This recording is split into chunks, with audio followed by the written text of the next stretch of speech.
Bom, boa tarde.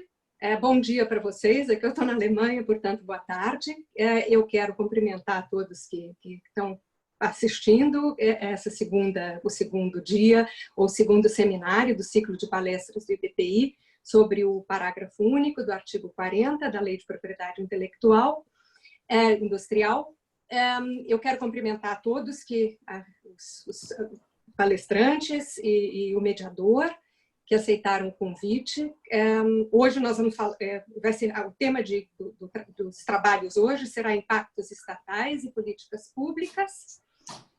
Eu quero, como sempre, agradecer todos aqueles que dão o apoio para que esse webinar esteja sendo realizado, como sempre, especialmente para o Gustavo e Svensson e para o Pedro Barbosa, que deram um apoio contínuo para a realização desse evento.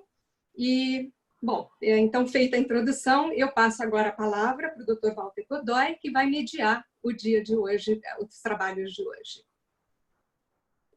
Bom dia a todos. É um prazer e uma honra participar deste prestigioso evento organizado pelo Instituto Brasileiro de Propriedade Intelectual, com a marca de excelência característica da professora Karin Grau-Kuntz, a quem sou muito grato pela amizade, que se iniciou em 2001, quando ela me recebeu para uma pesquisa de mestrado no Instituto Max Planck de Munique. Meu respeito e admiração pela sua trajetória recheada de exemplos de retidão e de trabalho. Não poderia deixar de agradecer também o professor Newton Silveira, que é o diretor-geral do IBPI e seguramente uma das maiores autoridades na área de propriedade intelectual no Brasil e no mundo. Na qualidade de moderador, farei inicialmente a apresentação dos ilustres palestrantes e passarei a palavra a cada um deles para suas exposições sobre o tema proposto, que trata da prorrogação do período de proteção das patentes, referido pelo parágrafo único do artigo 40 da Lei de Propriedade Industrial. O debate será, tenho certeza, muito proveitoso e instigante, na medida em que a causa da querela reside na aparente, não sabemos se real, dicotomia entre inovação e acesso, ou, de outra perspectiva, na justa recompensa a que faz jus o inventor pelo incremento que trouxe ao campo da técnica a partir do seu trabalho, do seu esforço intelectual ou de investimentos. Todos sabemos que superproteger a propriedade intelectual é tão nocivo quanto não protegê-la. Pois bem, é tarefa fácil e prazerosa apresentar o professor Calixto Salomão, referência absoluta para todos nós. O professor Calixto é doutor em Direito pela Universidade de Roma, La Sapienza, livre docente em Direito Comercial pela USP e professor titular da cadeira de Direito Comercial da São Francisco desde 2002. É um dos professores mais respeitados no Brasil e também no exterior por sua dedicação acadêmica, pela excelência do seu trabalho e porque goza de admiração e respeito por parte dos seus alunos. Será um privilégio poder ouvir os ensinamentos do nosso querido mestre sobre a propriedade intelectual. O professor Pedro Marcos Nunes Barbosa é um dos maiores talentos da nova geração. Autor de obras que já são referência na área como E-Estabelecimento e Direito Civil na Propriedade Intelectual, é doutor pela USP e está desenvolvendo seu pós-doutorado sob orientação da professora Silmara Quinelato. Neste momento, não poderia deixar de fazer uma homenagem ao seu pai, o saudoso professor Denis Borges Barbosa, um dos nossos grandes tratadistas, que deixou de herança ao professor Pedro a curiosidade acadêmica e o gosto incessante pelo conhecimento. Por fim, o Dr. Gabriel de Blasi, engenheiro, advogado e agente da propriedade industrial, profundo conhecedor da área de propriedade intelectual e sócio de uma das mais prestigiosas bancas do país. O Dr. Gabriel é reconhecido internacionalmente pelo seu trabalho e poderá nos brindar com uma perspectiva multidisciplinar do tema proposto. Feitas essas brevíssimas considerações, passo de imediato a palavra ao professor Calixto para a sua exposição. Obrigado, Dr. Walter. É um prazer estar com todos. Eu agradeço ao Instituto Brasileiro da Propriedade Intelectual, Dr. Newton Silveira, doutora Karin. É um imenso prazer estar aqui e eu os cumprimento pela iniciativa que, aliás, como eu acho que todos sabem, é muito importante nesse momento, porque nós temos, nesse momento, imagina-se, próximo do julgamento do Supremo Tribunal Federal, exatamente uma arguição de inconstitucionalidade do artigo 40, parágrafo único. Então, a discussão é muito atual. E, aliás, eu lembro, e isso é muito importante, que, ao contrário de outras cortes no mundo, é muito raro que o Supremo Tribunal Federal julgue questões econômicas e, particularmente, julgue questões de propriedade intelectual, apesar de elas serem da maior importância. Portanto, esse é um momento muito importante.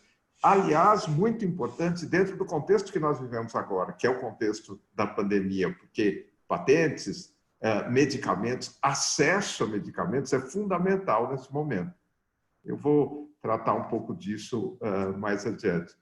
Mas, a título introdutório, eu só queria ressaltar para os nossos ouvintes, para quem está acompanhando esse seminário, que duas coisas. Primeiro, o artigo 40, parágrafo único, e particularmente a presença de um prazo mínimo após o registro, é uma peculiaridade quase única do ordenamento brasileiro. Nesse momento, o grupo que eu coordeno na faculdade, o Grupo de Direito e Pobreza, está fazendo uma pesquisa bastante aprofundada, e o bastante aprofundado em matéria de direito comparado não é só olhar o que diz a lei, mas olhar como a prática interpreta a lei. E nós estamos chegando bem próximo da conclusão que não só na teoria esse prazo mínimo após registro, que, portanto, recompensa pelo atraso apenas o detentor da patente, ele é praticamente único do Brasil. Com algumas diferenças práticas, essa é a realidade. Bom, então nós temos que nos perguntar com particular ênfase no momento se isso é bom ou é ruim. E ao perguntar se isso é bom ou é ruim em matéria de ordem econômica, em matéria de concorrência, mas em matéria de ordem econômica e constitucional, nós temos que olhar dois aspectos. Se nós olharmos o artigo 170, é importante lembrar que ali está tanto a defesa do consumidor quanto a livre concorrência. Então, esses dois aspectos, que são os aspectos centrais da concorrência, o consumidor, o usuário dos bens e produtos, e o mercado, a concorrência em si, como vai ficar o mercado? E um se liga um pouco com o outro. Então, o que eu pretendo fazer com os senhores hoje é olhar para esses dois aspectos, mas um prazo mais largo de patente ou um prazo mínimo de garantia de patente após o registro, que pode implicar,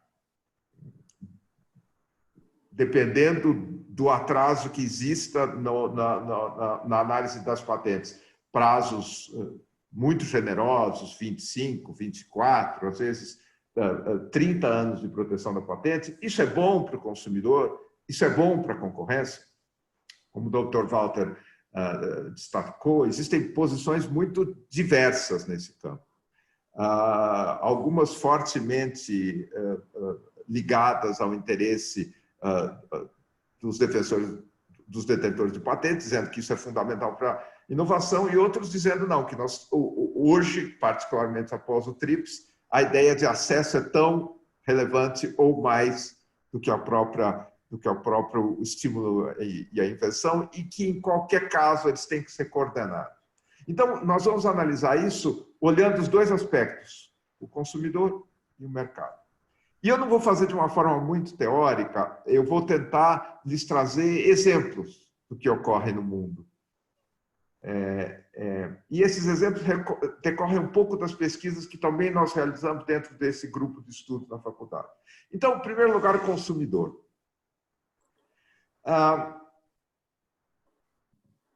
Será que mais acesso, aqui eu volto a provocação inicial do Dr. Walter é muito interessante. Será que mais acesso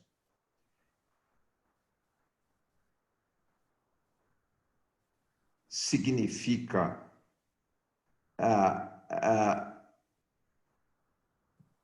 restrição a possibilidade de ter o consumidor os novos produtos? Ou seja, será que garantir mais acesso via licenciamento compulsório, via ativismo no momento em que a patente é concedida, será que isso faz com que os produtos desapareçam do mercado? Porque isso, se isso fosse verdade, haveria aquela tensão entre produtos inovadores e acesso. O problema é que isso não se prova a verdade.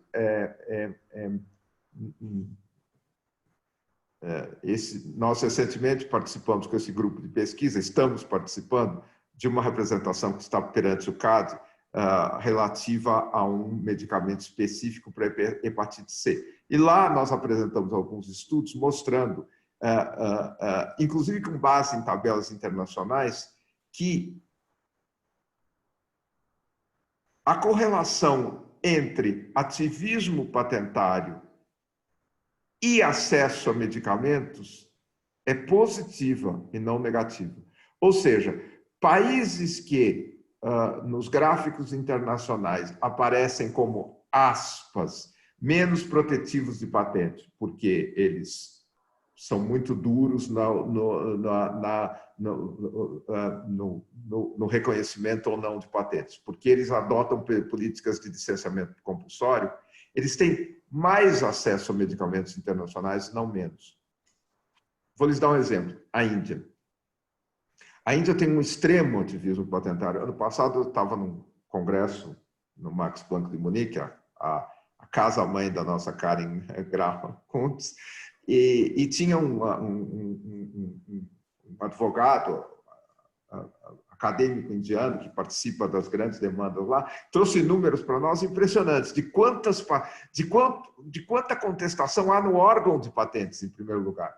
De alguns dos casos, que nem são tantos, mas que são mais representativos que o Brasil, em que foi obtido o licenciamento compulsório. E se vocês olham os gráficos internacionais de como a Índia está em relação ao Brasil, em matéria de acesso a medicamentos, está bem mais elevado. Por quê? Porque agora, e veio uma pergunta sobre isso, quando houve uma declaração por um dos grandes consórcios que vai produzir as vacinas para o coronavírus, a Índia foi incluída entre os países que vai ter o licenciamento voluntário e o Brasil não. Exatamente porque se sabe que provavelmente se não houvesse voluntário, haveria o compulsório. Exatamente porque se sabe que o ativismo patentário é alto. Exatamente porque se sabe que a ideia de acesso prevista no TRIPS e prevista na Constituição, ao se garantir os direitos do consumidor e, portanto, o acesso do consumidor aos produtos, são fortemente protegidos. Então, eu queria lhes ilustrar com esse exemplo que, em relação a grandes países consumidores, a diferença entre monopólio de patente e concorrência não implica menos possibilidade de ter novas inovações. Por quê? Nenhum laboratório vai abrir mão de um mercado como o indiano. Talvez também nenhum laboratório abra mão de um mercado como o brasileiro. Se tiver que vender a preços concorrenciais, vai vender. Se puder vender a preços monopolistas, vai vender a preços monopolistas mais altos. Então, depende um pouco da nossa ênfase na proteção do acesso, a nossa possibilidade de ter mais acesso a esses medicamentos. Ou seja, Dr. Walter, acesso e inovação não se opõem. Eles podem, ao contrário, serem complementares. Deixa eu dar um segundo exemplo. Então, esse primeiro exemplo, ele se foca no quê? Ele se foca no... Será que os países que provêm mais acesso, ou via contestação das patentes, ou via licenciamento compulsório, perdem novos produtos? A resposta é, aparentemente, não. Não é o que indica a comparação internacional.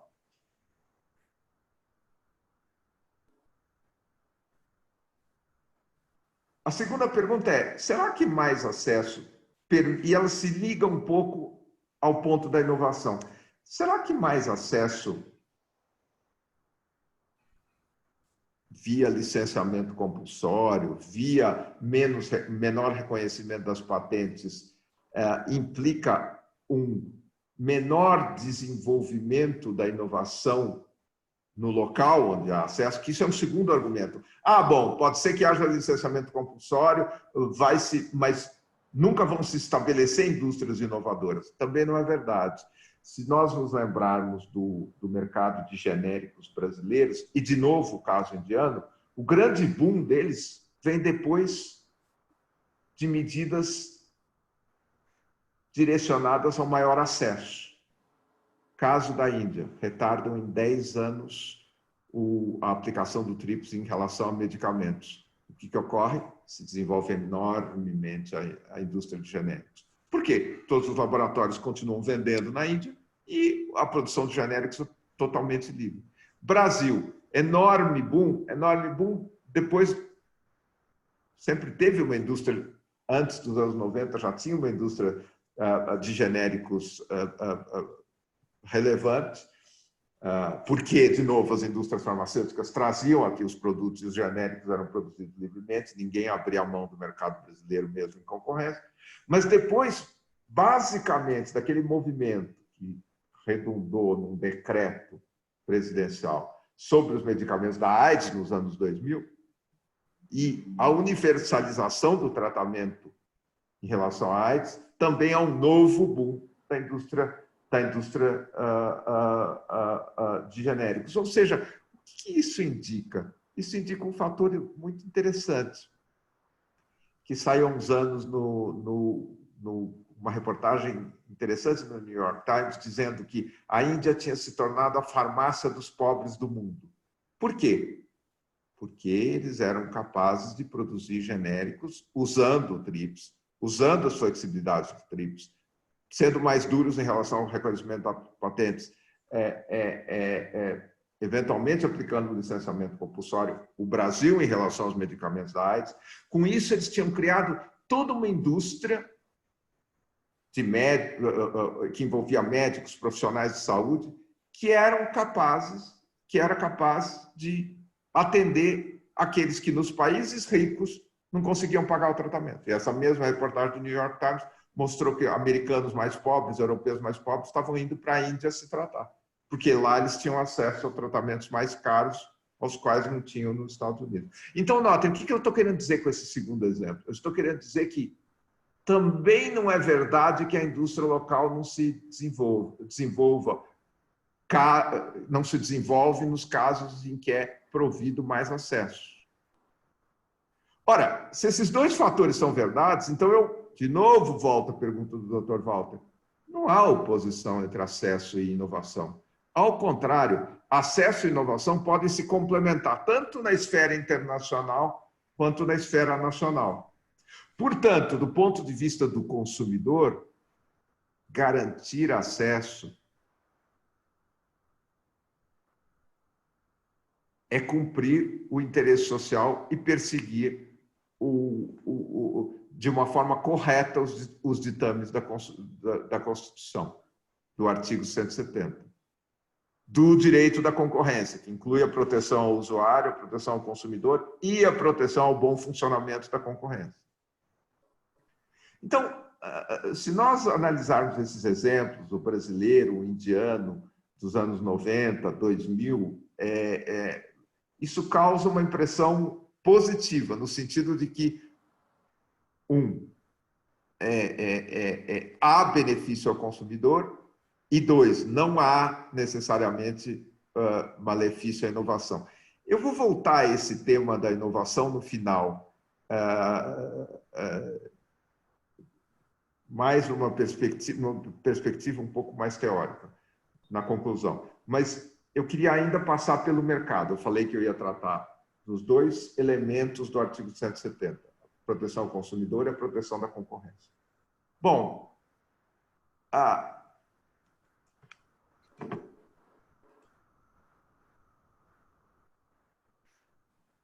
dois aspectos em relação ao mercado, ao funcionamento dele. O primeiro deles é o mais direto, se relaciona com o meu último ponto aqui. Será que existe uma diferença muito grande entre mercados que funcionam com concorrência e mercados que funcionam à base de patentes? Existem uma série de estudos, alguns mais antigos, outros mais recentes. Inclusive, há um movimento, o próprio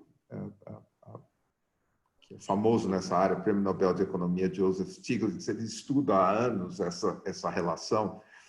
E o movimento das análises econométricas dele, de mais restritivo nos anos 80, nos anos 90 e 2000, claramente indica que não há diferença de inovação entre indústrias que funcionam na pura concorrência ou no puro segredo industrial, ou seja, indústrias setores que optam por não patentear os medicamentos, às vezes até por tê-los protegidos por mais anos, mas seguramente se sujeitando a maior possibilidade de concorrência, e indústrias que têm grande número de patentes. Não há diferença relevante de inovação.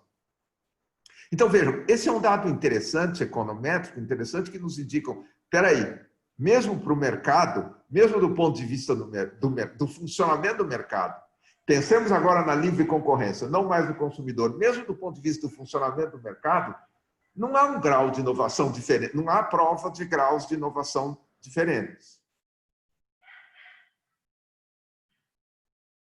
Mas tem um segundo ponto, que talvez seja o principal ponto que eu queria discutir com os senhores, porque eu acho que é o ponto que mais projeta o nosso futuro, que é o ponto da capacidade de produção.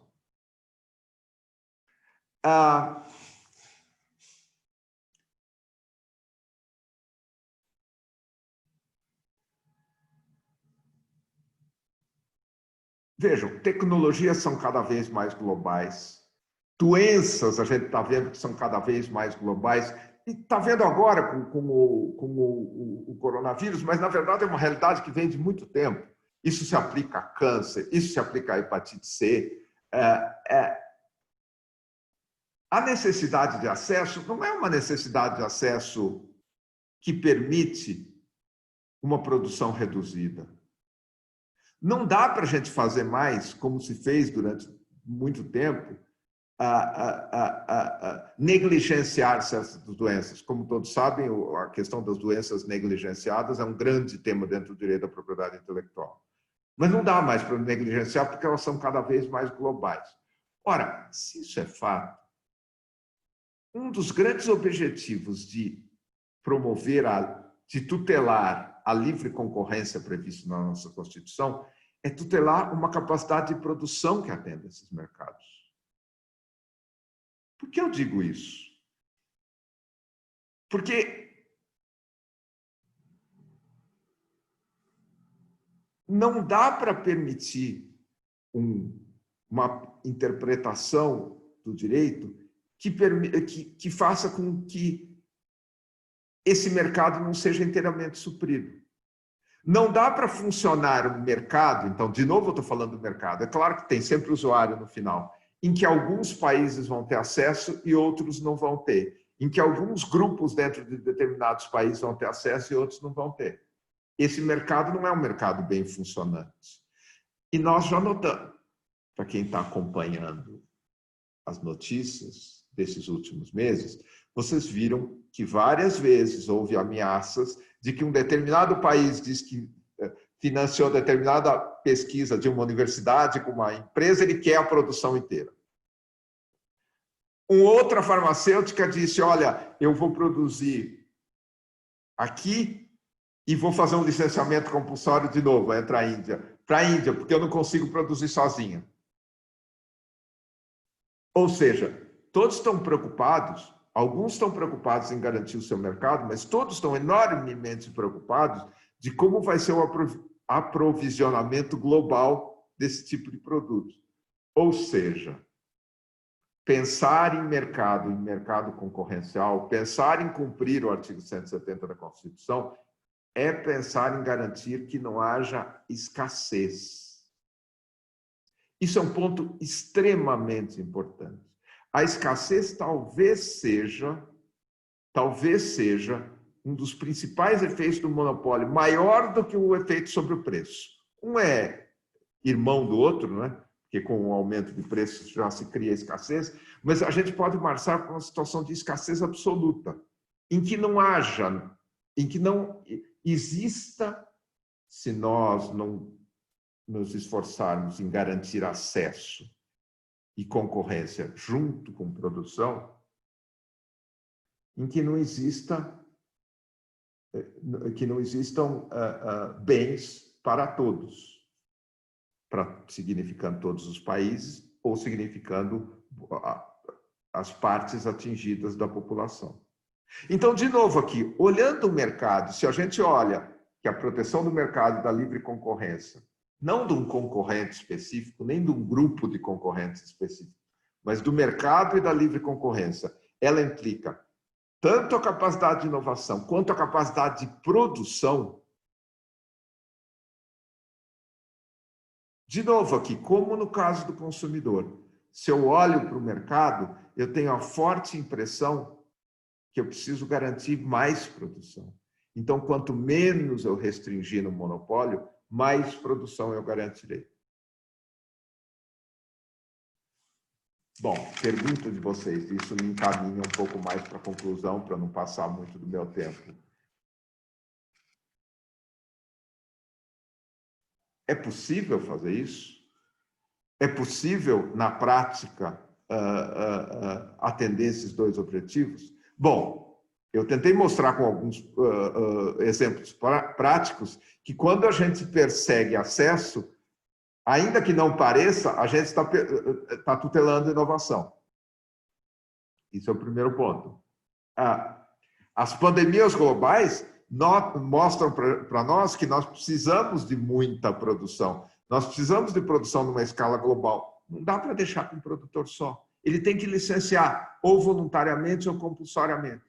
Daí o projeto de lei, que os senhores sabem que está no nosso Congresso, e já foi aprovado na Alemanha, Karen, já foi aprovado na Colômbia, projeto de lei no Brasil ainda não foi, está parado ali no Congresso, que garantem o licenciamento compulsório em matéria de medicamentos e vacinas contra o coronavírus. Por quê? Porque tem que garantir acesso a todos. Isso vai restringir a produção? Claro que não, são bilhões que precisam do medicamento. Isso vai restringir o incentivo das empresas e dos governos a investir nisso? Claro que não, já estão investindo. Primeiro porque o retorno vai ser enorme.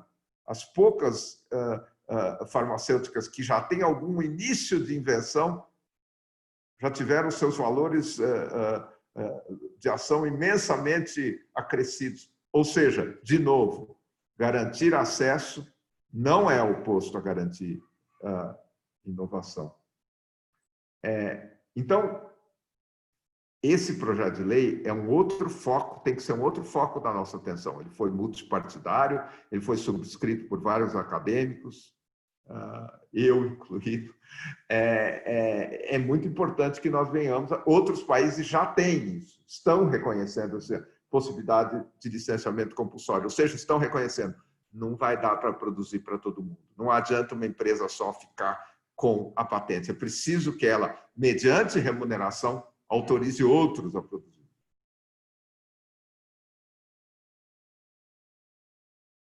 Mas isso me traz para a conclusão.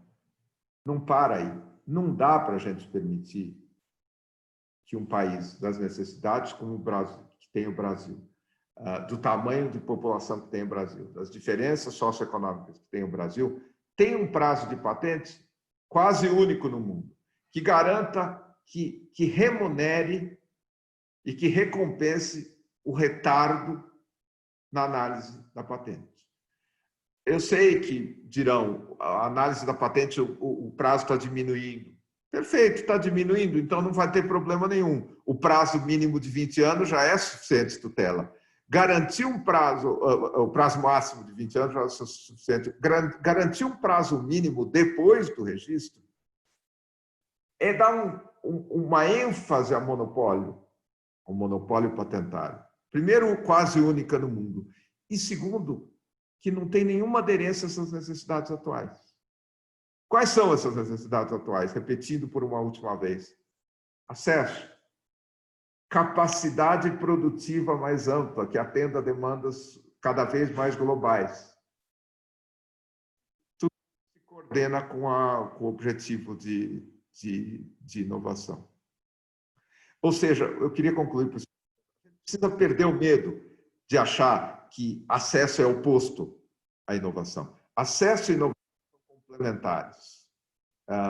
Talvez tenha pouquíssimos setores no mundo ou atuar na tecnologia mundial onde realmente eu precise dar um monopólio forte. Talvez setores absolutamente que nós estamos longe de qualquer perspectiva de descoberta, como na época da Revolução Industrial, era preciso dar um salto no estado da técnica. A maioria dos setores já há intensa disputa pelos mercados. Então, prover mais acesso só vai beneficiar todos, consumidores e o mercado, e o conjunto dos produtores, além de beneficiar a interpretação da Constituição, a qual nós devemos respeito. Então, o artigo 170 está aí, falando dos consumidores e do mercado concorrencial. Com ele, nós devemos nos preocupar. Portanto, não podemos transferir o ônus do atraso para... Eu iria além da pergunta que foi feita. Não podemos transferir o ônus do atraso para os usuários, para aquelas pessoas que precisam do medicamento. O ônus do atraso na análise das patentes. Portanto, me parece que a declaração da inconstitucionalidade do artigo 40 é fundamental para cumprir os ditames do artigo 170 da Constituição e é fundamental para a própria organização do mercado e para o acesso dos usuários. É isso. Desculpe se eu me alonguei um pouco, acho que passei 2 ou 3 minutos, mas o tema é muito interessante. Muitíssimo obrigado, professor Calixto, pela brilhante exposição e pelas respostas objetivas às perguntas que foram formuladas pelos participantes desse seminário. Passo, então, desde logo a palavra ao professor Pedro para a sua explanação. Bom dia a todas e todos. Estou muito feliz de estar aqui. Vou ser objetivo ao invés de ficar agradecendo longamente. E parece que nós temos uma doença. Não vejo particularmente grandes controvérsias sobre o fato de que existe uma doença. E essa doença pode ser explanada numa frase. Chama-se retardo ao domínio público. Temos também uma causa que me parece pouco controversa dessa doença. E a causa dessa doença chama-se falta de estrutura do serviço e ao servidor público, falta de autonomia financeira de uma autarquia federal que compõe o núcleo estratégico desenvolvimentista do país e falta de pessoal a esta autarquia. Um exemplo de falta de estrutura, quem é utente, quem é administrado e tenta periodicamente acessar dados através do site do NP e nota que algumas vezes o site não funciona a contento. É só um exemplo, poderíamos falar do sistema informático, tantos outros problemas. A questão da autonomia financeira, prevista como uma possibilidade a desidério do administrador público desde 1996, quem sabe convolando a natureza dessa autarquia comum para uma agência reguladora, tampouco houve um interesse de qualquer tipo de chefe do Executivo Federal em fazê-lo. E com relação ao pessoal insuficiente, todos sabemos que o INPI precisa fazer mais concursos, precisa ter plano de carreiras a incentivar os seus servidores de alto nível, que são compostos por mestres e doutores. É uma das poucas autarquias em que todo mundo que trabalha lá é mestre e doutor, o que denota a altíssima qualidade e tecnicidade do que é envolto. Sendo a doença incontroversa, repito, retarda o domínio público, sendo a causa dessa doença também pouco controversa, falta de estrutura, falta de autonomia financeira do INPI e insuficiente pessoal, insuficientes concursos públicos, eu queria falar de um terceiro ponto incontroverso. Pelo menos assim me pareceu no primeiro dia de debate, na semana passada, com o professor Rodrigo, com a professora Karen e com a professora Paula. Nós temos alguns dos efeitos colaterais da doença do retardo do domínio público é a expansão de inexigibilidade licitar. Quanto mais tempo dura uma patente e quanto mais tempo essa patente for suscetível a compras públicas, maior vai ser o prazo das inexigibilidades, ou seja, aquilo que é para ser excepcional pela Lei 8666 acaba se protraindo no tempo, protraindo no tempo e protraindo no tempo.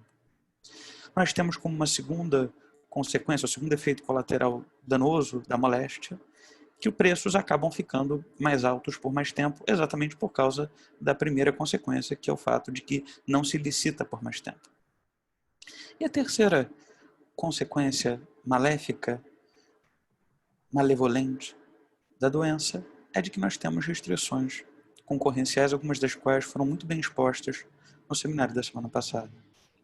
Se nós pegarmos esses três pontos incontroversos, qual é a doença, quais são as causas da doença e quais são os efeitos colaterais principais, nós precisamos agora falar daquilo que é controverso. Aqui, acredito eu, que há a discórdia apresentada por vários lados na DIN 5529 em trâmite perante o Supremo Tribunal Federal. Para explicar qual é o meu ponto de vista, a minha opinião sobre o assunto, eu poderia resumir a minha palestra em uma frase. E eu vou, cada pedacinho desta frase, explicar o que eu quero dizer com isso. A frase é a seguinte, que resume meus 20 minutos de fala. A patente é uma propriedade sobre um bem de produção sujeita a uma relação jurídica complexa, de índole resolúvel e sujeita a termo. Eu vou repetir, minha palestra toda ela pode ser sintetizada em apenas uma frase.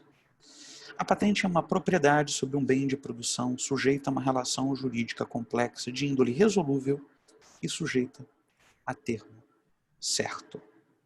Vamos a cada um desses pedacinhos que entendo eu que podem ser objeto de alguma controvérsia e, portanto, aptas a fomentarem um debate no dia de hoje. A patente é uma propriedade sobre um bem de produção. Bem de produção, quando nós usamos a expressão propriedade, poderia levar a crer a alguém menos atento de que nós temos, através de um regime único da Constitucional, todos os tipos de propriedade. Mas não, nós temos uma diversidade constitucional das propriedades. As propriedades sobre os bens de consumo, elas são caracterizadas pelo fato de serem intensamente tributadas, por darem ao seu titular gigantesca autonomia privada e por serem munidas de uma baixa função social. Um exemplo de tributo que incide sobre uma propriedade, sobre um bem de consumo, seria, por exemplo, o IPI, o ICMS. O segundo tipo de propriedade que a Constituição trata são as propriedades chamadas civis, as propriedades comuns. Um exemplo desse tipo de propriedade é um apartamento, ou um veículo automotor, ou um pequeno sítio. Esse tipo de bem também é tributado extensamente através do IPVA, através do IPTU, através do ITR, e eles têm como características menos autonomia privada do que os bens de consumo, eles têm como característica maior função social da propriedade do que os bens de consumo, e eles são, a priori, acessíveis basicamente pela classe média. Enquanto os bens de consumo, em tese, eles são, em alguma medida, acessíveis a todos, os bens, propriedades sobre bens civis são acessíveis basicamente pela classe média, e as propriedades sobre os bens de produção, e aqui que eu gostaria de chegar, eles, em geral, não são acessíveis a todo mundo. Os titulares sobre os bens de produção, em geral, são aqueles que Ferdinand Lassalle denominaria como fatores reais do poder. Curiosamente, por alguma política pública, digamos, peculiar, no Brasil nós não temos a tradição de tributar um bem de produção. Então, um dono de uma patente, por mais valiosa que ela seja, que ela gere bilhões e bilhões anualmente em apenas um país de realezas, ela não recebe uma tributação sobre a propriedade da patente. A mesma coisa com a marca, a mesma coisa com o desenho industrial, a mesma coisa com a cultivar, com uma topografia e circuito integrado. Isso é uma política pública curiosa, porque enquanto o sujeito que ele compra um café na esquina vai pagar, vai ser o contribuinte final do IPI, do café, ao ISS, ao ICMS, o sujeito que ele é titular de uma patente, ele não paga R$1 de tributo. Zero.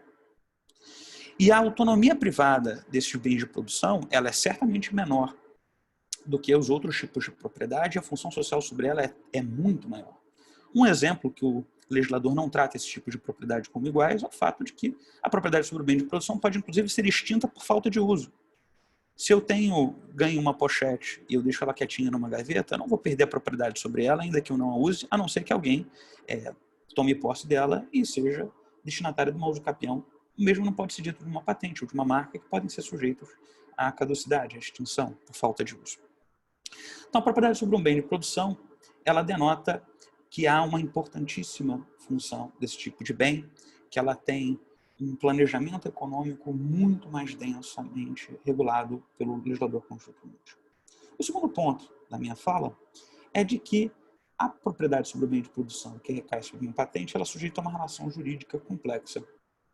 Tem um livro muito bom, escrito por um desembargador do Tribunal de Justiça do Estado de São Paulo, o Dr. Walter, do seu tribunal, o TJão, como dizem alguns, chamado Francisco Loureiro. Ele escreveu uma obra na sua dissertação de mestrado na PUC de São Paulo, chamada Propriedade como Relação Jurídica Complexa. E nesse texto primordial, publicado pela editora Renovar, muitos anos atrás, quase cerca de 20 anos atrás, ele lembrava a nós de que, diferentemente do que acontecia no feudalismo, o titular de uma propriedade, ele está numa relação jurídica complexa, ou seja, ele não só tem direitos, ele tem uma série de deveres. Então, ao invés de olhar a propriedade como uma espécie de direito potestativo, onde o sujeito ativo pode tudo e o sujeito passivo é assujeitado, ele está sob o jugo do seu titular, na propriedade, sendo uma relação jurídica complexa, sendo um direito subjetivo complexo, os não titulares também têm direitos. Vamos voltar a alguns desses direitos daqui a pouquinho. Então, por exemplo, sendo titular de uma patente, ele tem o dever de usar, ele tem o dever de manter o preço público em dia perante o IPI, ele tem o dever, em certos casos, de licenciar, por exemplo, se ele não dá conta da demanda. O terceiro ponto da minha palestra tem a ver que a propriedade sobre esse tipo de bem de produção, sujeita a uma relação jurídica complexa, ela tem característica de ser uma propriedade resolúvel. A propriedade sobre os bens de consumo não tendem a ser resolúveis, as propriedades sobre os bens civis tampouco tendem a ser resolúveis. A propriedade da patente, ela precisa acabar. Ela não é feita perpetuamente, como é a característica dos direitos reais comuns, que tendência à perpetuidade. O quarto ponto da minha palestra, e eu tendo a aprofundar cada um deles daqui a pouquinho, é o fato de que não basta mencionar que a propriedade ela é resolúvel, mas ela é uma propriedade resolúvel sujeita a termo certo. Em alguns momentos, eu vou fazer algumas analogias para demonstrar que a Constituição, quando ela usa a expressão temporária, ela não está falando sobre algo incerto, sobre algo abstrato, sobre uma possibilidade, sobre uma mera potência. Pegando os pontos controversos que eu delineei, eu queria fazer uma proposta de reflexão. Qual é a natureza jurídica do parágrafo único do artigo 40? Qual é a causa de incidência do parágrafo único do artigo 40? Refletindo alguns anos sobre o assunto, eu entendo que a ideia do legislador foi estabelecer um mecanismo de compensação, ou seja, de que a natureza jurídica do parágrafo único do artigo 40 seria de índole compensatória. Mas, dentro desse raciocínio, há algumas complexidades que, como professor de direito civil, direito comercial, eu fico refletindo. Para falarmos de compensação, mesmo aqueles que são adeptos da teoria majoritária no Brasil, como o Supremo Tribunal Federal, do artigo 37, parágrafo 6º da Constituição, que fala sobre responsabilidade objetiva, não existe responsabilidade sem dano. Ainda não há flexibilização do dano como um requisito da responsabilidade civil no Brasil ou em qualquer lugar do mundo. Algumas pessoas falam de flexibilização do nexo de causalidade. Nós sabemos que, pelo menos para os atos comissivos, a responsabilidade é objetiva. e que, a priori, a responsabilidade civil da administração pública em atos omissivos, né, nós estaremos falando, a priori, de uma mora do INPI, ou seja, de um ato de omissão, não um ato de comissão. A responsabilidade seria subjetiva.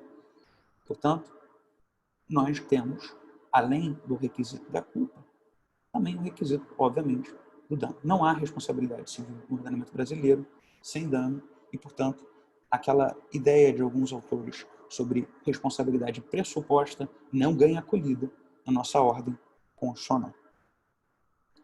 Outro ponto que me parece relevante dessa natureza jurídica, no parágrafo único do artigo 40, sendo um requisito compensatório, sendo um mecanismo de compensação, é saber, podem sujeitos de direito, distintos daquele supostamente responsável pela mora, serem responsabilizados por um ato da mora do INPI?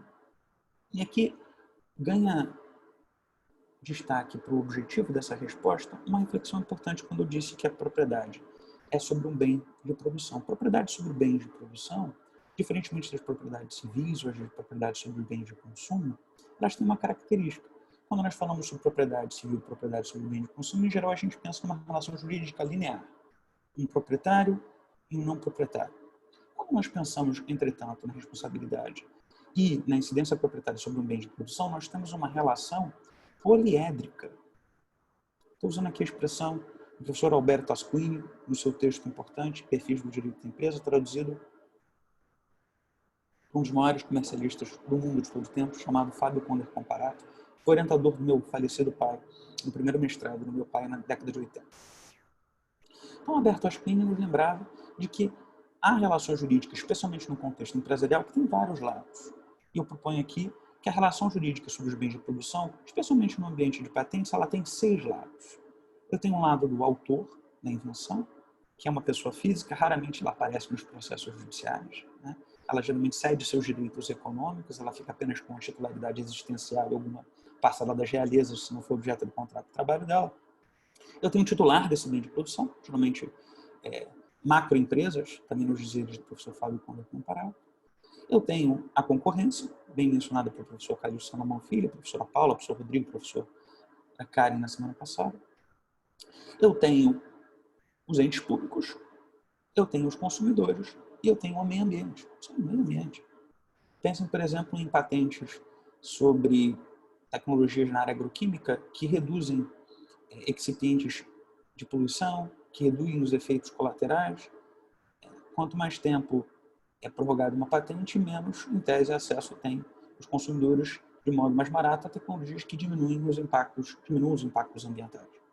Então, nós temos autor da invenção, que nem sempre tem uma relação pacífica com o titular. Pensem, por exemplo, em alguns músicos famosos, que aqui no Tribunal de Justiça do Estado do Rio de Janeiro têm conseguido se emancipar de contratos de cessão, de certa maneira, onerosíssimos com as suas gravadoras. Nem sempre os interesses entre autor e titular são tão lineares assim. Temos, obviamente, os consumidores que querem o acesso a menor preço, temos os concorrentes que querem acesso à produção e, portanto, a livre iniciativa a um novo mercado. Nós temos o Estado, que não é só o INPI, mas todos os outros entes federativos, e eu tenho o meio ambiente. Então, vejam, é uma relação jurídica hexagonal, poliédrica, ela tem vários lados. Não é possível pensarmos num sistema de patente que seja bom apenas para um ou 2 lados. Nós temos que olhar todos nesse balanço delicado. Então, propondo uma primeira resposta à minha indagação, dessa característica da propriedade ser sobre um bem de produção, é de que, a priori, não é muito bem-vinda a ideia de apenas um sujeito ser responsável pela mora, se é que for o INPI, o único responsável pela mora. Muitas vezes o próprio titular ele atravanca o seu processo administrativo, com pedidos mal formulados, traduções mal feitas, 1 bilhão de alterações voluntárias ao quadro reivindicatório após o prazo decadencial da lei, milhões de pedidos divididos, enfim, há muitas estratagemas que nós conhecemos, infelizmente, que são praticadas não só no Brasil, mas no mundo inteiro, para protrair o termo do processo administrativo. Podem as pessoas que não deram causa ao dano serem responsabilizados por esse dano? Parece que a resposta seria não. E eu não digo só no polo do consumidor, ou só no polo da concorrência, ou só no polo do meio ambiente, ou só no polo daqueles que não integram o marco interno das titularidades sobre o bem de produção. Pensem no próprio ente público. Digamos que o INPI tenha sido, de fato, responsável exclusivamente pela mora no pedido. Pode o município de Quixeramobim, que não vai licitar, pagar essa conta? Pode o ente federativo do Acre pagar essa conta por uma responsabilidade de um ente federal? Ou isso seria uma espécie de tributação cruzada? Se os entes federativos não podem fazer incidir tributos sobre os bens e patrimônio dos outros, poderia uma suposta ato omissivo culposo de uma autarquia federal gerar uma forma de tributação ao ente federativo de Quixeramobim ou ao ente federativo do Acre? Me parece que não, porque isso também viola lá um outro capítulo da Constituição. Eu não posso botar os outros entes federativos para pagar a minha conta, porque isso é fazer caridade com o chapéu alheio. Vejam, chegamos aqui a um quinto ponto da minha fala, que é a questão do preço. Nós temos um dispositivo curioso na Lei de Propriedade Industrial que trata da ideia de exaustão de direitos. Há várias interpretações sobre esse assunto. Eu prefiro particularmente a interpretação da professora Paula Andrea Forgione, no livro de homenagem ao professor Milton Silveira, do que a interpretação sobre a cláusula de exaustão da professora Maristela Basso. Ambas são colegas na Faculdade de Direito Largo de São Francisco, mas eu entendo que a interpretação da professora Paula é melhor sobre a questão da exaustão do direito. Mas falando sobre uma outra interpretação possível, a de que a exaustão é nacional. Digamos que aconteça como nós sabemos que acontece, que por causa do parágrafo único do artigo 40, a patente está em vigor no Brasil quando ela está em domínio público no resto do mundo inteiro. Digamos que um agente econômico que está pagando preços mais caros no Brasil resolve ir lá fora para comprar um produto a preço de concorrência e revender produto lícito, legítimo, regularmente adquirido e tudo mais, comprado pelo titular do direito de propriedade intelectual. Uma dessas interpretações equivocadas, mas possíveis, da Lei de Propriedade Industrial, dizia não. O titular da patente no Brasil ele pode impedir que o bem adquirido licitamente, legitimamente, seja vendido a preço concorrencial no Brasil, porque ele tem o controle sobre aquele bem mesmo depois da venda. Vejam que essa interpretação sobre exaustão nacional, que é curiosa, que, ao meu ver, não é a melhor, ela acaba tratando o adquirente de um bem em domínio público como se fosse um cambista. Sim, um cambista. E, obviamente, não me parece que essa é uma interpretação pró-competitiva adequada. A exaustão nacional, segundo essa interpretação curiosa, faz com que, no Brasil, os preços eles fiquem mais caros por mais tempo quando há preços competitivos no resto do mundo. Isso acontece para patentes, isso acontece para marcas, isso acontece para vários outros bens suscetíveis de propriedade intelectual. Então, a combinação de uma interpretação sobre a exaustão nacional com um prazo de hipertrofia de patentes, ela gera um abuso do poder econômico. Ela pode causar um abuso do poder econômico. Chegando na última parte da minha fala, eu queria fazer 3 comparações. Eu peço um alongamento de 2 ou 3 minutos no máximo, professor Dr. Walter. Eu prometo que eu serei sintético. Para notarem como os efeitos, aqui eu já expliquei os argumentos etéticos, agora eu queria explicar os argumentos pragmáticos. Eu estou propondo um pouco de pragmatismo, não porque seja um fã de análise econômica do direito, mas eu queria mostrar impactos anticompetitivos sobre o dispositivo. Tendo em vista que há uma poliedria nessa relação jurídico-obrigacional complexa sobre um bem de produção e de que a propriedade ela é temporável e irresolúvel, pense em outros exemplos constitucionais sobre temporariedade. Vamos falar de um que está na moda agora, os mandatos eleitorais. Não basta que hajam eleições, elas têm de ser temporárias. A interpretação do Supremo Tribunal Federal sobre eleições temporárias é que, a priori, mesmo que o sujeito tenha sido eleito, digamos que haja algum problema no processo de escrutínio eleitoral, eu não tolero prorrogações de mandato daquele que é eleito. Pensem num segundo tipo de circunstância onde a temporariedade também é certa. Digamos que alguém é acusado de um crime nefasto. Vamos falar de um dos crimes em que eu acho mais feios de todos. O plágio. Crime do artigo 184 do Código Penal, que pode dar até 4 anos de reclusão no Brasil. Digamos que o sujeito de direito é acusado de plágio e que descubra que ele é um plagiador em série e, ao longo da instrução probatória, o juiz de direito, como o Dr. Walter, linha dura, ele determine a prisão cautelar desse sujeito de direito. Que a instrução probatória se protraia no tempo e, quando o julgamento da sentença, ele já tenha cumprido os 4 anos lá em prisões cautelares. Findada a sentença, formada a culpabilidade do réu, não haverá detração penal? Ele vai cumprir mais 4 anos, além dos 4 anos? Vejam, o Supremo Tribunal Federal entende que a prorrogação da pena, tal como a prorrogação dos mandatos, tal como proponho eu, a prorrogação das patentes, é inconstitucional. Porque quem paga a pena disso é o concorrente, é o consumidor, é o meio ambiente. São os outros entes federativos que não se confundem em NPI. Em nenhum momento, quando a Constituição fala em temporariedade ou privilégio temporário, especialmente nesse caso, que é tendo em vista a tutela aos interesses socioeconômicos e tecnológicos não do titular, mas dos outros núcleos de interesse, não há compatibilidade constitucional com o regime dessa sorte. Então, para sintetizar minha palestra, passando 10% do meu tempo, eu entendo que o parágrafo do artigo 40 é inconstitucional, eu entendo que a doença ela é inconteste, eu entendo que os efeitos colaterais dessa doença também são controversos, e eu entendo que chega a hora que nós discutimos política pública com seriedade, não fazemos caridade com chapéu alheio, respeitando o fato de que a patente é uma propriedade sobre um bem de produção, sujeita a uma relação jurídica complexa, de índole resolúvel, sujeita a termo certo. Muito obrigado. Obrigado, professor Pedro. Diferentemente do que o senhor sugeriu, não sou um juiz linha dura, não. E como prova disso, antes de elaborar o saneador e fixar os pontos controvertidos, eu vou observar a garantia fundamental do contraditório e passar a palavra ao Dr. Gabriel para a sua exposição. Muito obrigado, professor Dr. Walter. Muito obrigado a todos os participantes.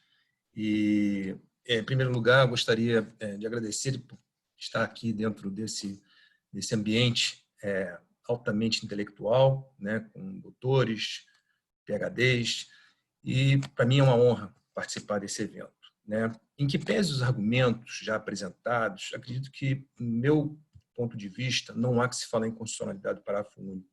E eu estou aqui na qualidade de minoria, né, dentro desse ambiente. Então, vou tentar contextualizar um pouco essa situação, esse cenário, e chegar realmente a essa conclusão que eu acabei de mencionar, né? Inicialmente, é importante ressaltar a diferenciação que seria inconstitucional e do que seria negativo do ponto de vista prático, né? Nós estamos falando aqui de uma norma, um dispositivo adequado que foi pesquisado, estudado, debatido, né, pela sociedade, diversos níveis, grupos da sociedade debateram esse tema durante vários anos, né, e que houve realmente a promulgação, né, de uma lei, né, de modo a salvaguardar, dentro dessa lei, direitos dos titulares de patentes diante de uma demora excessiva nos procedimentos do operador do sistema de patentes. Na minha opinião, não se pode colocar a culpa nos respectivos titulares por conta de um dispositivo que foi criado para ser exceção, mas por conta de tomadas de decisões errôneas na condução da gestão do operador, desde a promulgação da lei, da 9279, ele acabou se tornando regra, né?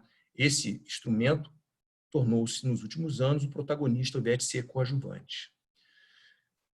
Vale voltar aqui no passado, não tão longínquo, para entender esse contexto, né? Qual foi a razão de o legislador ter optado por ser um dispositivo de compensação de prazo de patentes, né? O Brasil foi um dos signatários da Convenção de Paris e um dos pioneiros na legislação de PI, né? O CPI de 1967, o decreto 254, em seu artigo 25, estabelecia uma compensação de prazo para as patentes concedidas, ou seja, 20 anos da data do depósito ou 15 anos da data da concessão, caso o exame demorasse mais de 5 anos, né?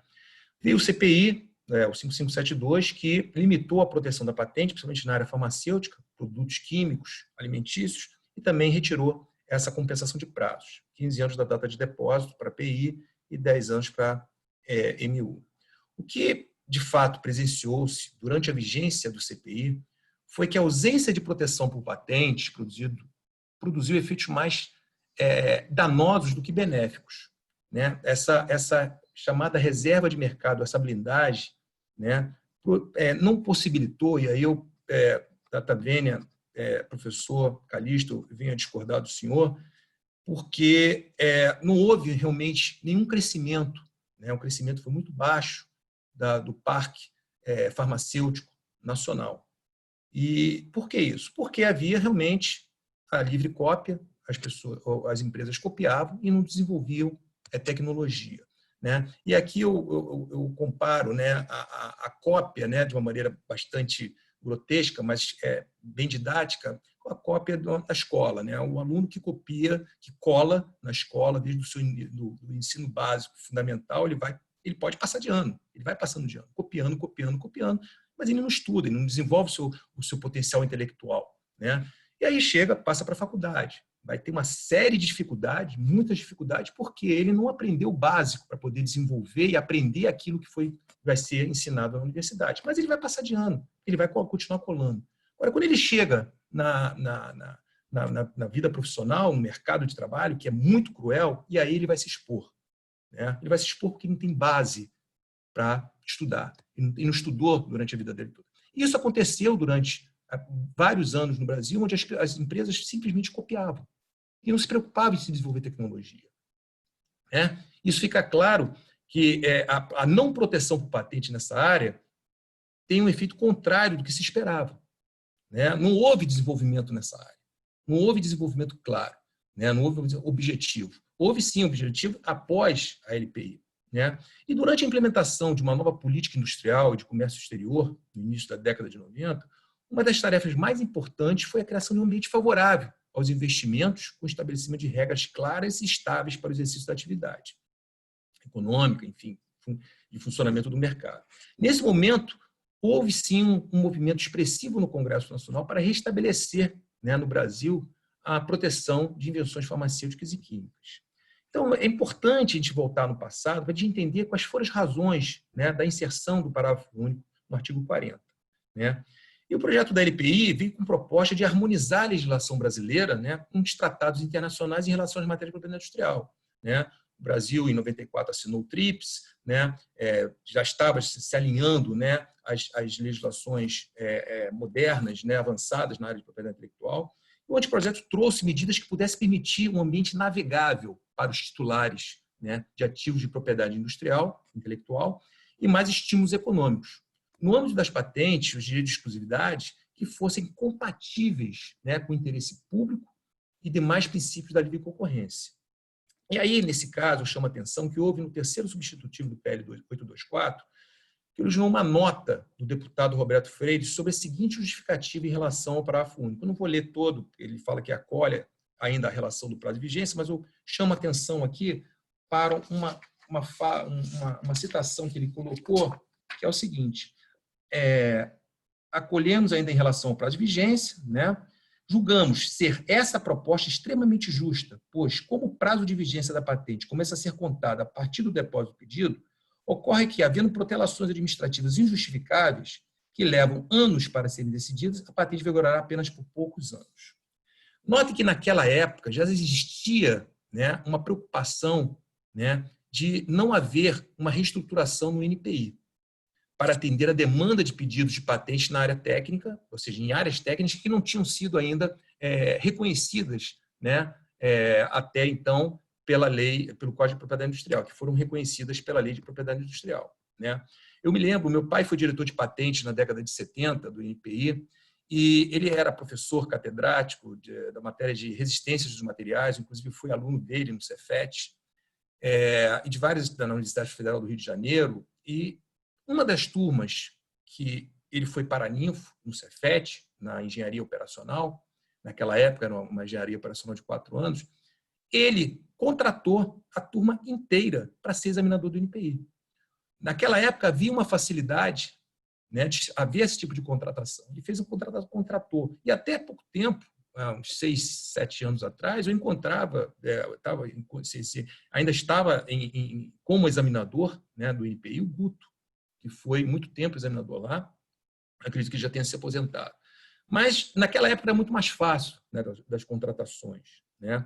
Então, a colocação, né, voltando assim, o INPI, a lei que foi promulgada, inseriu proteção de patentes agroquímicas e farmacêuticas, né, colocando o Brasil, né, num patamar de países que possuem uma legislação compatível com avanços tecnológicos. Bem como o parágrafo único do artigo 40, que está em ambiente de segurança jurídica. E eu acho que esse é um ponto muito importante, né? O princípio da segurança jurídica, para atrair, para dar realmente conforto e segurança aos investidores, né? E o estímulo à inovação. É importante ressaltar que, com a promulgação da lei, tínhamos um ambiente muito favorável para o desenvolvimento e captação tecnológica, decorrente de investimentos nacionais e estrangeiros. E esse marco legal proporcionou segurança jurídica. Por outro lado, o governo acabou esquecendo de fazer o trabalho de casa completo. Ou seja, apesar de ter criado uma lei de propriedade intelectual compatível com as demais leis dos outros países e em alinhamento com os tratados internacionais, né, não investiu e não aparelhou o operador do sistema de propriedade intelectual do Brasil, que é o INPI. Né? O INPI foi sucateado ao longo de décadas, né, não se dando a devida importância, né, que correspondesse ao avanço conferido à nova lei e que iria proporcionar um aumento significativo, né, no número de depósitos de patentes, principalmente naquela área. Então, naquela época já existia essa preocupação. Não tínhamos examinadores especializados nessa parte farmacêutica, de química e alimentícia, não tínhamos estrutura, né? E ao longo das décadas, o INPI foi sendo desidratado em relação à sua estrutura. E aí, como o professor Pedro acabou de comentar, né, teve várias razões para que isso acontecesse, quadro reduzido de examinadores. Hoje em dia nós temos 390 examinadores e uma parte técnica, na questão formal, falta autonomia financeira do INPI, gestão de outros problemas de infraestrutura, como o backlog, que aí realmente, né, como eu disse anteriormente, o parágrafo único ele deixou de ser coadjuvante para ser protagonista. A interferência da Anvisa nos processos de patente farmacêutica, isso colaborou, as interferências externas, né?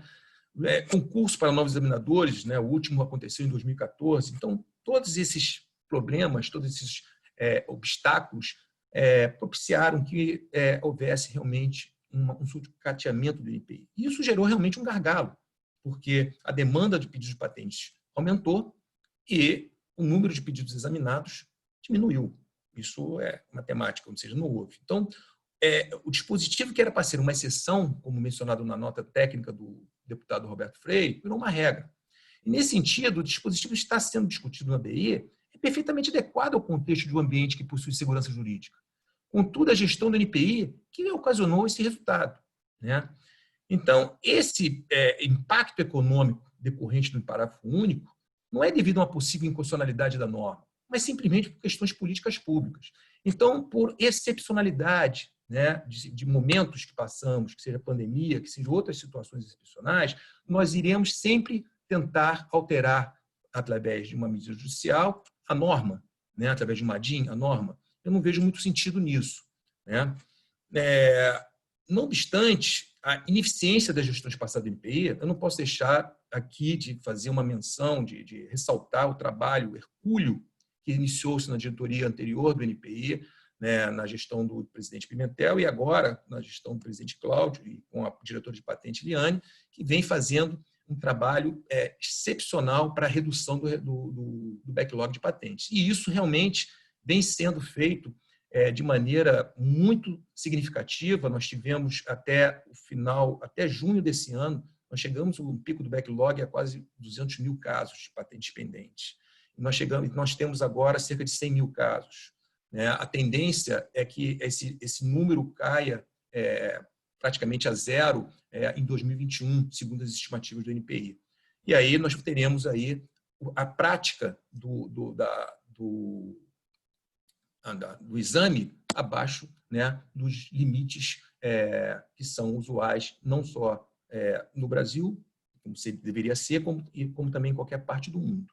Né? E aí nós temos que verificar o seguinte, esse mecanismo de 20 anos e 10 anos, né, esse dispositivo de compensação de prazo de patente, se nós temos assim, um exemplo aqui, colocamos, né, uma patente concedida e 9 anos e 11 meses, e 29 dias, né, ela vai ter um prazo de vigência de 20 anos a contar da data de depósito. Se ela passa no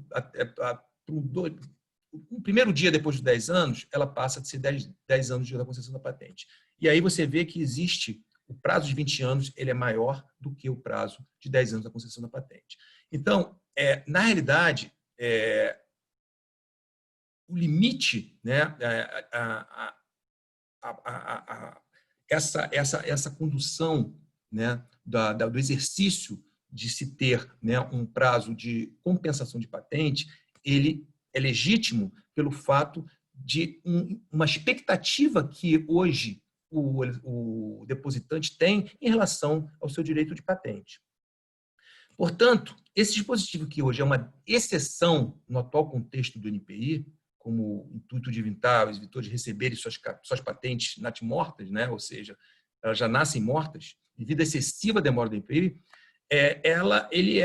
ele vai passar a ser um instrumento de exceção realmente, ou seja, não vai haver, na realidade, né, a partir de 2021. E que, no momento, se ele tiver que voltar a ser tiver que ser usado com mais frequência, que seja usado de uma maneira onde se possa apoderar os valores e haver uma modulação, né, nesses prazos. E eu acredito que talvez, né, isso eu vou concluir no meu plano, o próprio STF ele irá nessa linha, pelo menos foi uma apresentação que eu pude assistir do ministro Fux, ele praticamente comentou sobre, ele fez um comentário sobre isso, sobre a modulação do parágrafo 1 do artigo 40.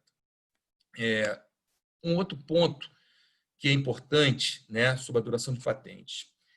O prazo da duração de patente ele foi fixado por legislação específica, como bem determina a Constituição da República, ao afirmar que o direito de patente deverá ser assegurado por lei. Desta forma, não cabe ao judiciário questionar ou alterar tal decisão do legislador. Isto porque, uma vez que não há qualquer inconstitucionalidade na forma atacada, em caso de necessidade de alteração, deve-se respeitar a separação dos poderes prevista, né, no artigo 2º da Constituição Federal, cabendo apenas o Poder Legislativo essa responsabilidade. Que, aliás, já há, sim, né, um projeto de lei que foi apresentado em 2012 pela deputada Jandira Fegali, que foi depois apensado no projeto de lei de Alberto Goldman, que está lá no Congresso para ser discutido. Não só esse dispositivo, mas outros dispositivos da lei para que eles sejam alterados. Então, existe realmente um caminho específico próprio para esse procedimento. Quanto aos argumentos apresentados na DIN, por exemplo, o artigo 5º, inciso 29, a única exigência que a patente deve ser temporária, quer dizer, essa é a única exigência do artigo, né, que ela deve ser temporária. Não há qualquer imposição em relação ao prazo máximo ou prazo mínimo da patente, até que isso tem que ser regrado por uma norma infraconstitucional. E, nesse sentido, também deveria, se fosse o caso, deveria haver também um prazo mínimo e um prazo máximo para a concessão da patente, né? A gente não pode deixar também ao livre-arbítrio, né, ou pelas próprias condições intrínsecas do procedimento administrativo de patente, né, que o NPI coloque aí 10 anos para ser examinado o pedido de patente. Esse é um ponto que até eu vou voltar na minha fala.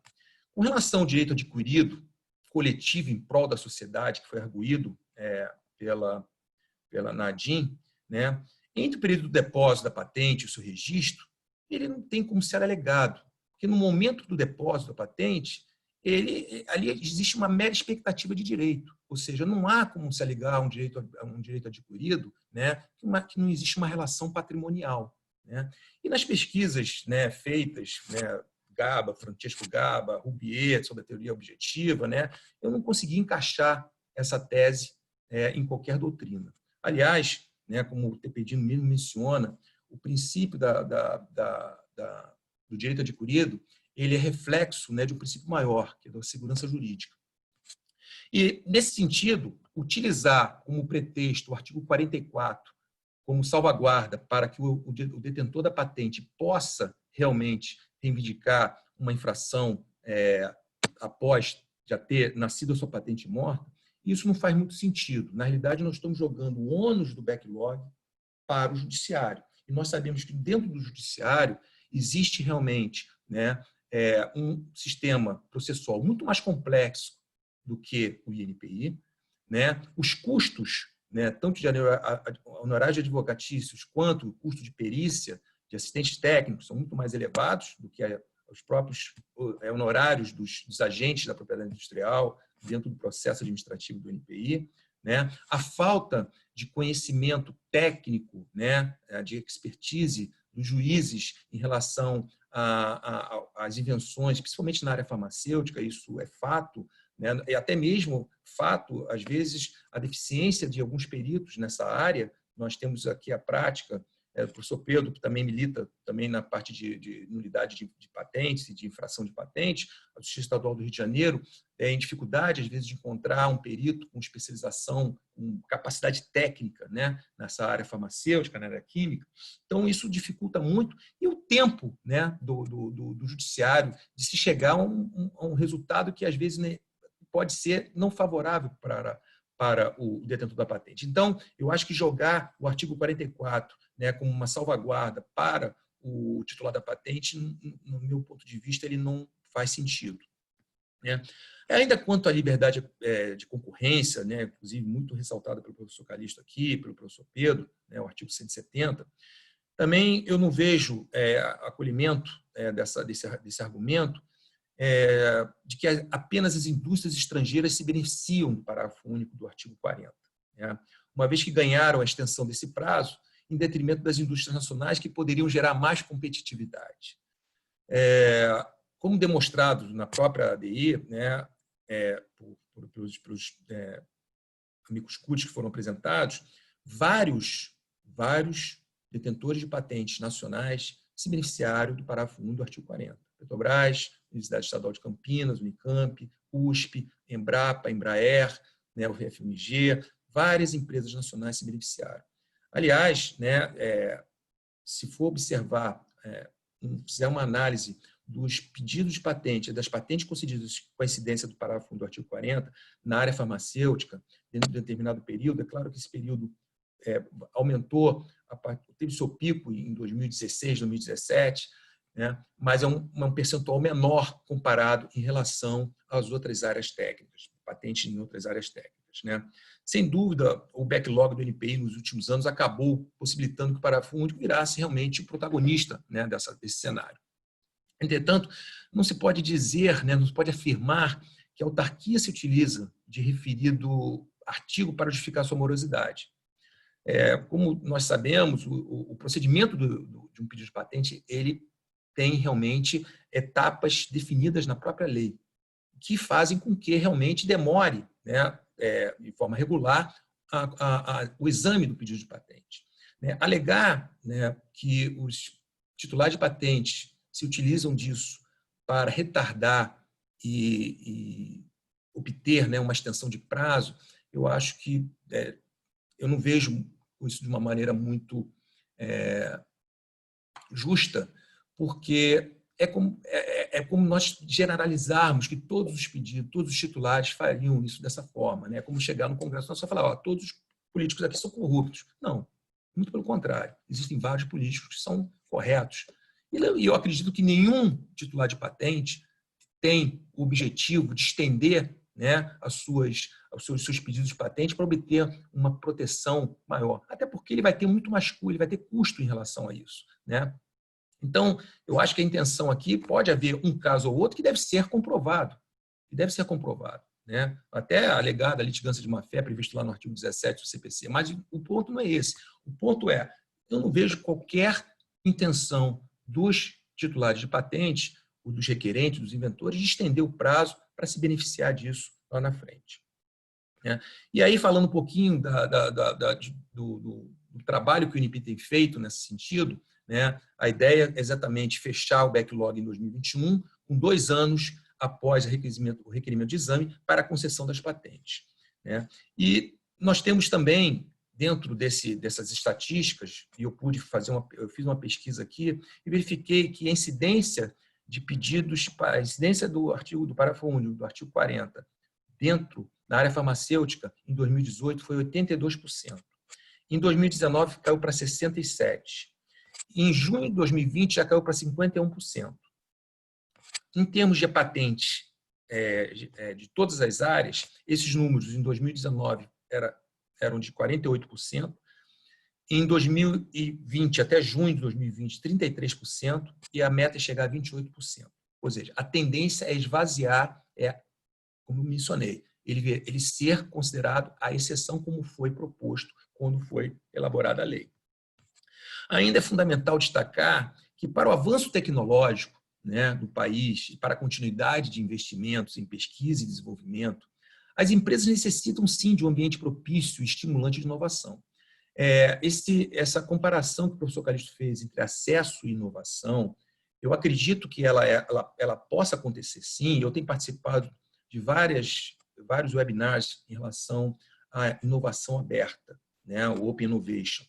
E, como todos nós sabemos, que a inovação aberta ela acontece de fora para dentro, ou seja, além dos limites da empresa, aquela ideia que o R&D da empresa é responsável pela criação, pelo desenvolvimento tecnológico da empresa, isso acabou.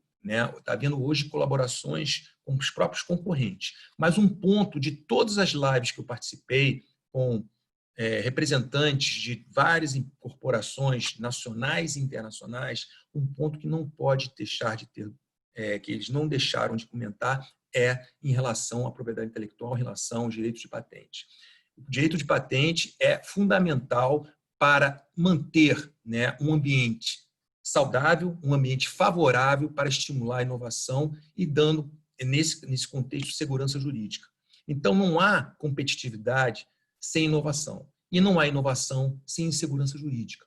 Então, o acesso é importante, eu entendo dos exemplos que o professor Calixto colocou da Índia, enfim, mas são países que possuem políticas públicas um pouco diferentes, né, em relação às políticas públicas que são empregadas aqui. O maior cliente hoje farmacêutico do país é o governo federal, né? Então, ele, quando quer, ele dita as regras. A licença compulsória, como foi colocado aqui também, é um instrumento importante, está previsto na lei.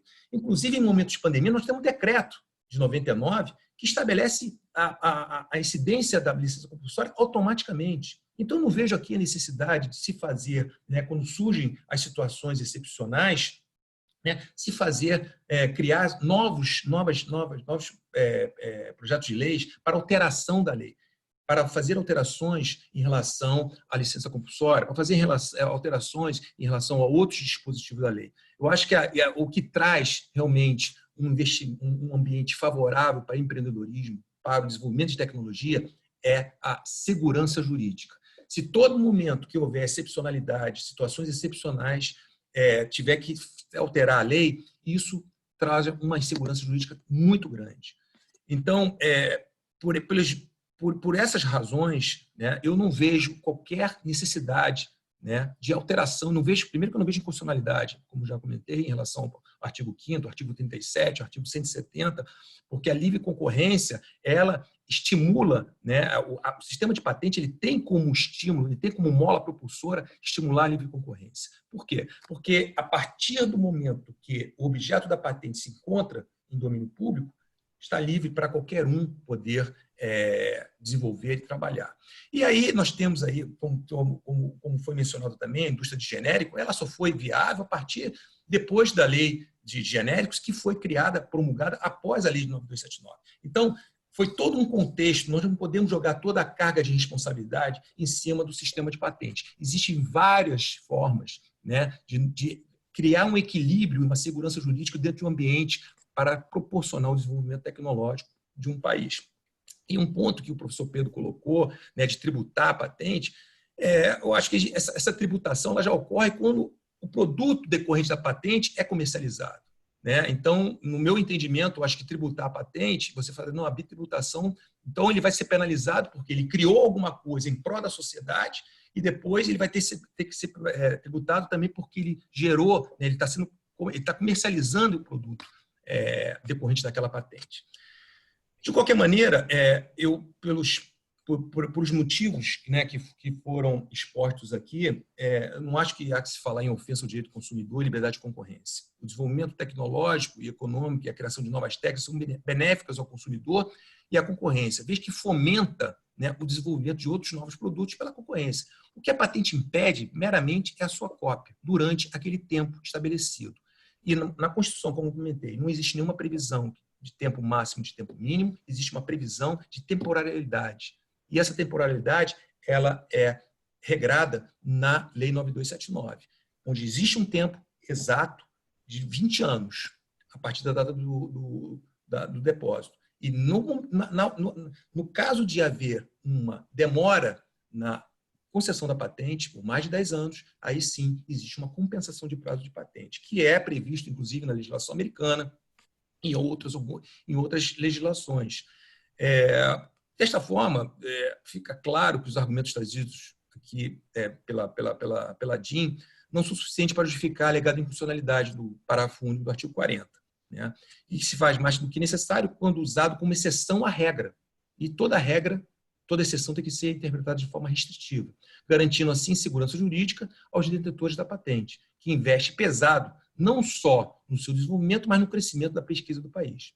Por fim, é dispensável mencionar a questão da modulação. Né? Se faz necessária a modulação dos efeitos temporais, caso realmente tem que haver uma valoração de ponderação de valores, um equilíbrio de ponderação de valores aí entre, né, o benefício que o detentor da patente, para ele também, porque ele também tem uma expectativa de direito. Ou seja, aquele depositante que realizou um pedido de patente, apresentou no NPI há 5 anos, 9 anos atrás, ele está na expectativa de ter uma patente concedida com um prazo mínimo, né, de vigência dessa patente, para ele poder exercer seu direito.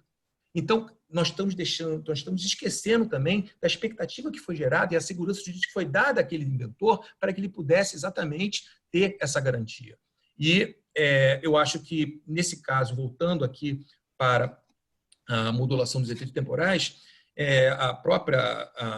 ressaltado no próprio parecer da AGU, aqueles que depositarem, né, seus pedidos de patentes da vigência do artigo 40, né, possuem uma expectativa legítima de serem beneficiados por essa norma.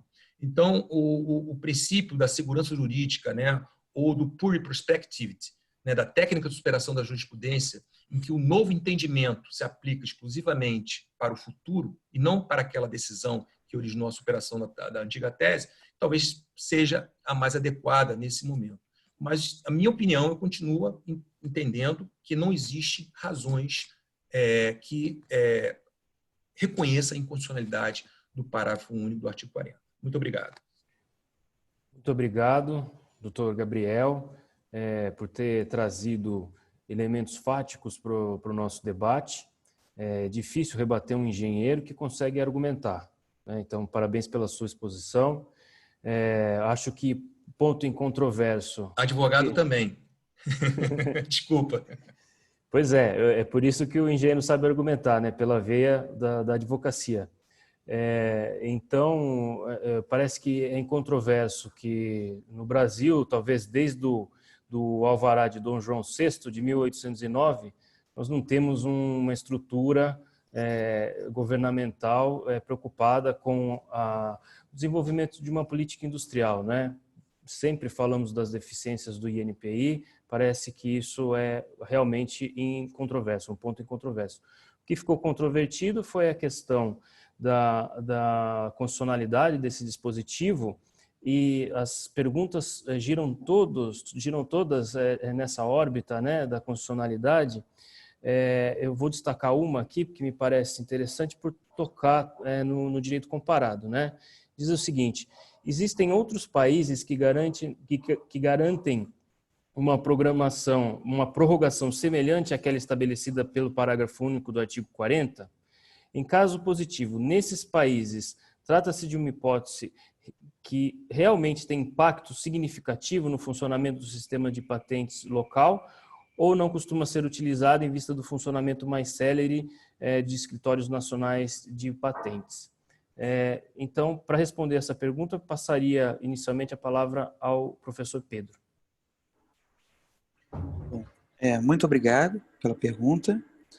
Bom, em primeiro lugar, se nós compararmos a legislação estadunidense até aquele contexto de adaptação do TRIPS, eles tinham um dispositivo que alterava o cômputo do prazo de vigência das patentes, se houvesse, por exemplo, alguma mora do USPTO, para 17 anos da concessão, e isso teve que ser alterado exatamente para ser TRIPS compliant, e também em virtude de uma série de outros fatores, porque a ideia de que haja quem, de maneira não republicana, tente procrastinar o processo administrativo não é uma coisa que aconteça episodicamente só no Brasil. Isso acontece porque o oportunismo, e usando aqui as palavras dos neoeconomistas institucionais, ele é uma realidade de agentes econômicos. Como disse a professora Paula semana passada, se você bota um peixe na frente do gatinho, você não vai contar com a boa educação do gatinho para que ele não queira comer o peixe. Algumas pessoas, elas são seduzidas por um oportunismo capitalista ilegítimo. Então, já teve, por exemplo, nos Estados Unidos eles foram obrigados a mudar a lei.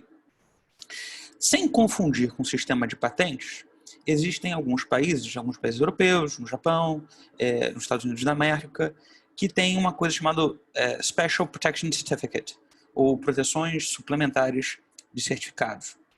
Quando, por exemplo, na área farmacêutica, a comercialização de uma tecnologia que é objeto de patente, ela depende de uma outra agência reguladora, por exemplo, a Anvisa local, e a Anvisa local tem que ser rigorosa para evitar que se registrem sanitariamente produtos que sejam perigosos e nocivos à saúde humana. Pensem numa patente, especialmente na área farmacêutica, não é tão incomum você ver um quadro reivindicatório de 50, 60 reivindicações, como aconteceu nos anos 80 e nos anos 90. Às vezes, meia reivindicação é o produto, o resto está ali, as tecnologias a látere daquela invenção. Se naquela meia parte da reivindicação o sujeito de direito teve obstruído por mora de outra autarquia que não o USPTO, ou não o Escritório Europeu de Patentes, e não o Escritório Japonês de Patentes, ele tem ali uma suplementação extra da comercialização daquela parte reivindicatória, que não confunde com a patente. Então, respondendo objetivamente à pergunta, não existe propriamente um sistema, na maioria dos países, de prorrogação de patente. Você pode ter uma tutela incidental sobre questões regulatórias que não se confundem propriamente com a patente. Então, sob o ponto de vista do direito internacional, nós temos uma inovação brasileira ruim, na minha opinião, porque ela ignora limites temporais e materiais, né? Me lembro nos anos 90 das discussões sobre os salários marajás que havia em alguns setores da administração pública. Aqui nós temos o caso das patentes marajás. E vejam, os marajás eles não estão dispostos a saírem dos seus castelos. Obviamente eles não querem concorrência, o que eu compreendo, mas isso não é constitucionalmente defensável. E quando nós falamos de segurança jurídica, a segurança jurídica não pode ser só para o titular da patente. Nós temos que ter segurança jurídica dos consumidores, do Estado, do meio ambiente. Então, e essa segurança jurídica, pela temporalidade, ela nunca é ex post. Eu não posso entrar num contrato de compra e venda onde o alienante define, após firmatura do contrato, qual é o preço do produto. Eu não posso falar de eleições temporárias se o sujeito é eleito e a gente não sabe quando ele vai sair, ou se acontece como alguns países eslavos nós temos visto, que o sujeito ele entra no poder e ele agora foi alterada a regra para que ele fique mais de 17 anos. Isso não é temporalidade de mandatos eleitorais. Como também não haveria segurança jurídica se o sujeito ele pudesse ter a sua pena prorrogada, apesar dos limites legais. Então, a segurança jurídica tem a ver com temporariedade e calculabilidade, não só para o titular da patente, mas também para quem quer entrar no mercado. Vejam que isso é muito mais do que liberdade de concorrência. Estou falando de livre iniciativa. A livre iniciativa fica cerceada, fica obstada, se eu só consigo descobrir depois quando é que eu tenho o direito de ingressar no mercado. Eu não tenho um cálculo certo dizendo, olha, na pior das hipóteses, em 2040 eu entro no mercado. No Brasil, olha, talvez 2041, talvez 2042, talvez 2043. E para quem lida com áreas que são regulamentadas, como a área agroquímica, a área de transportes, a área de saúde, não dependo só do NP para entrar no mercado. Então, mesmo que eu esteja esperando o domínio público, eu tenho que saber quando é que eu vou começar o procedimento. Na Anvisa, no MAPA, no IBAMA. Então, a segurança jurídica, eu sou extremamente favorável a ela, olhando todos os núcleos de interesses, sem que permita-se qualquer interpretação curiosa que gere o titular de uma patente marajá. Obrigado, professor Walter. Doutor Gabriel, suas considerações? Como o doutor Pedro comentou, existe realmente, né, os certificados, né, de extensão e, de uma forma ou de outra, em outras palavras, é uma extensão, sim, né, para se poder comercializar o produto, ou seja, de impedir que terceiros, mesmo que seja a guisa, né, da orientação do FDA ou da Agência Nacional de Saúde lá da Europa ou da Anvisa aqui, existe lá naquela jurisdição realmente dispositivos com o objetivo de assegurar, né, ao detentor da patente uma exploração daquele produto, né, por mais um período.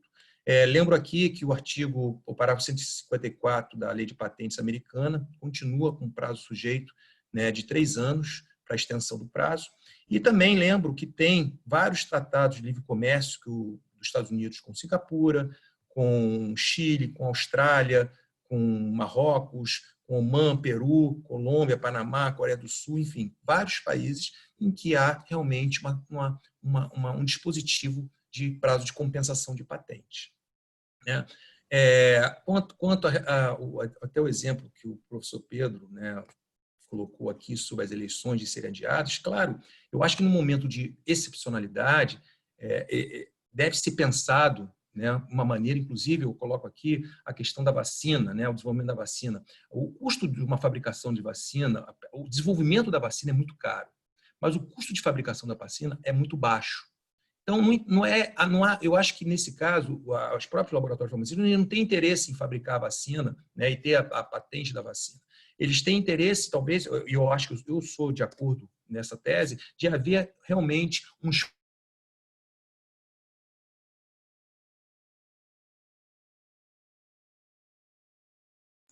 Acho esforço que... conjunto, não só da Covid-19. Alô? Estão me ouvindo? Oi, agora voltou, doutor Gabriel. Nós tivemos uma pequena interrupção. Qual foi até onde vocês conseguiram me ouvir? Foram 5 segundos de ausência. Certo. A parte da vacina. Isso, em relação à vacina. E eu acredito que, nesse caso, deve haver, sim, né, uma cooperação em políticas públicas onde realmente deve prevalecer o acesso à vacina. Agora, em termos de medicamentos gerais, a segurança jurídica ela tem que estar para os dois lados, como o Pedro realmente colocou. Mas eu entendo que não se pode esquecer, né, daquela expectativa que o depositante tem, né, eu reforço esse ponto, de ter realmente um prazo mínimo. E esse prazo mínimo, ele não está, hoje em dia, mais indefinido, né? Como se coloca 2040, 2050, não. Isso não é o prazo. Existe realmente uma decisão, e eu acho que pode até existir meios que façam com que o INPI e o requerente, se for comprovado realmente uma má-fé do requerente, que ele acelere esse processo e modele aí, possa modular uma posição em relação à questão do prazo. Muito obrigado, doutor Gabriel, doutor Pedro, professor Calixto, a professora Karen. Foi um debate muito rico, com a possibilidade de explorarmos todos os pontos de vista sobre essa questão. Eu faço convite para o 3º ciclo de palestras sobre o parágrafo único do artigo 40 da LPI, sobre os impactos consumeristas desse dispositivo. Haverá, então, no dia 4 de agosto, um novo debate com a intermediação do professor Newton Silveira. Então, com isso, devolvo a palavra à professora Karen para o encerramento do nosso webinar. Muito obrigado. Obrigada, doutor Walter. Eu quero agradecer o seu trabalho de mediação, que foi perfeito. Eu quero agradecer aos expositores e eu quero dar aqui uma impressão minha.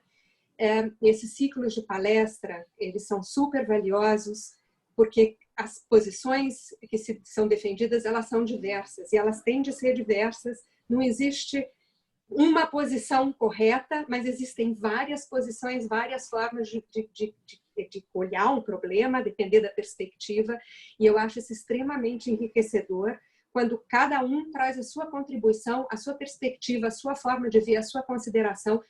A mim, pessoalmente, eu cresço enormemente com esse tipo de evento.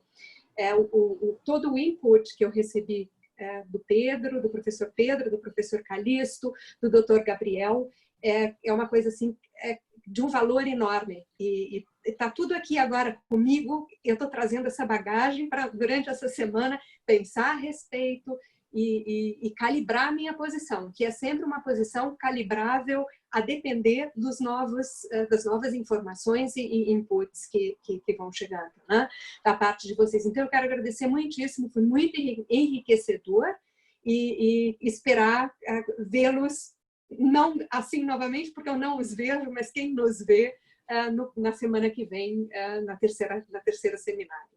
Né? Então, desejando uma boa tarde a todos e até a próxima. Muito obrigado. Boa tarde a todas e todos. Boa tarde. Ótimo.